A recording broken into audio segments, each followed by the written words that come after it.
Likely cooperation by participation is very important. हो सकता है कि आपके के जो है वो पार्टिसिपेंट्स का कोई सेल्फ इंटरेस्ट हो या आपका अपना इंटरेस्ट हो और आप एक पर्टिकुलर डायरेक्शन में डिसीजन को लेके जाना चाह रहे हो, तो आपका हॉस्टाइल ग्रुप जो होगा उसको एक अपॉर्चुनिटी मिल जाएगी आपके खिलाफ रिएक्ट करने की।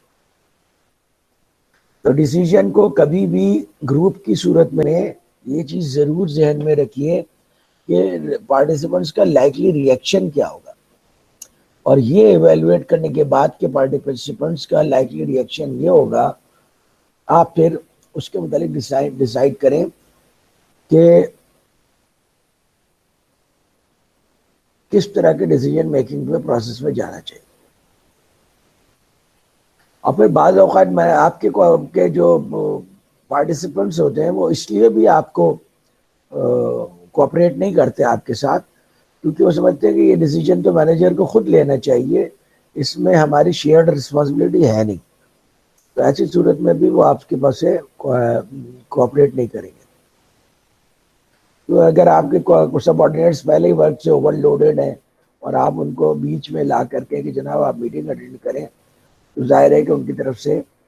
इंथुजियास्टिक कमिटमेंट नहीं आ सकती।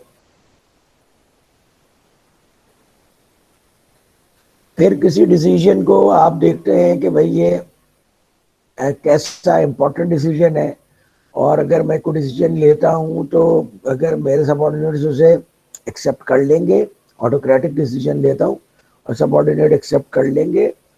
तो आप उसको टेल स्टाइल में बता सकते हैं, और अगर आपने अपने सबऑर्डिनेट्स को कन्विंस करना है तो सेल स्टाइल में बता सकते हैं। टेल स्टाइल का मतलब ये होता है कि आप सिंपली उनको बताएंगे जनाब in this case I have taken this decision and everybody has to follow this decision. ये है टेल स्टाइल। और सेल स्टाइल ये है कि जनाब आप लोगों को वो अपने डिसीजन के मेरिट्स भी बताएं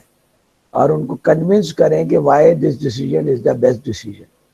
और जब वो कन्विंस हो जाएंगे तो वो ज़्यादा एंथुसियास्टिकली आपके डिसीजन को एक्सेप्ट करेंगे। फिर ये भी देखना ज़रूरी होता है कि भाई एक मीटिंग होल्ड करना फिजिबल भी है या नहीं, क्योंकि आप 10 लोगों को बुला करके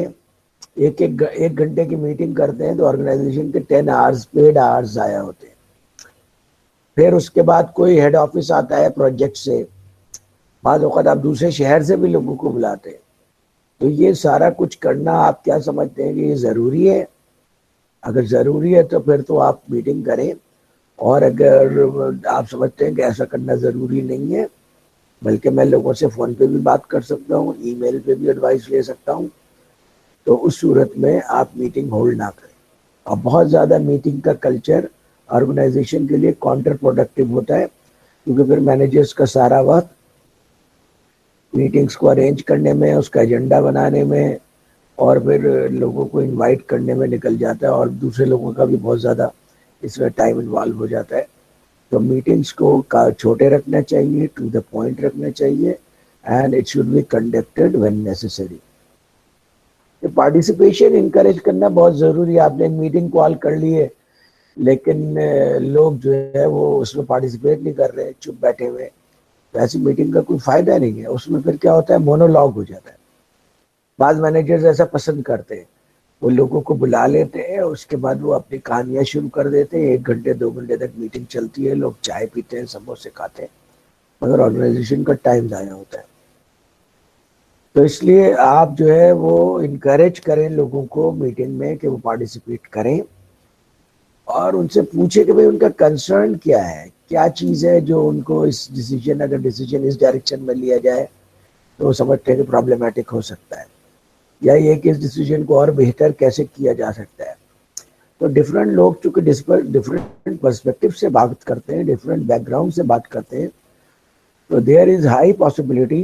कि आपके पास कोई अच्छा डिसीजन बन जाएगा या प्रॉब्लम बेहतर डिफाइंड हो जाएगा, ज़्यादा बेहतर तरीके से सोल्यूशन इवॉल्व होगा।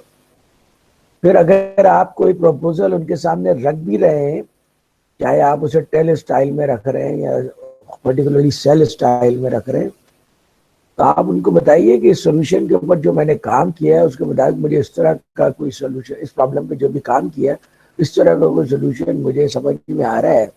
बट दिस इज टेंटेटिव, और ये आप लोग ही मिलकर के सोल्यूशन को सही करेंगे और रिफाइन करेंगे या चेंज करेंगे, ये आपके जुरिस्डिक्शन में है। तो इस तरह क्या होगा कि लोगों को लगेगा हाँ वाकई हमारा आइडिया ये लेना चाहते, then people will be encourage to respond.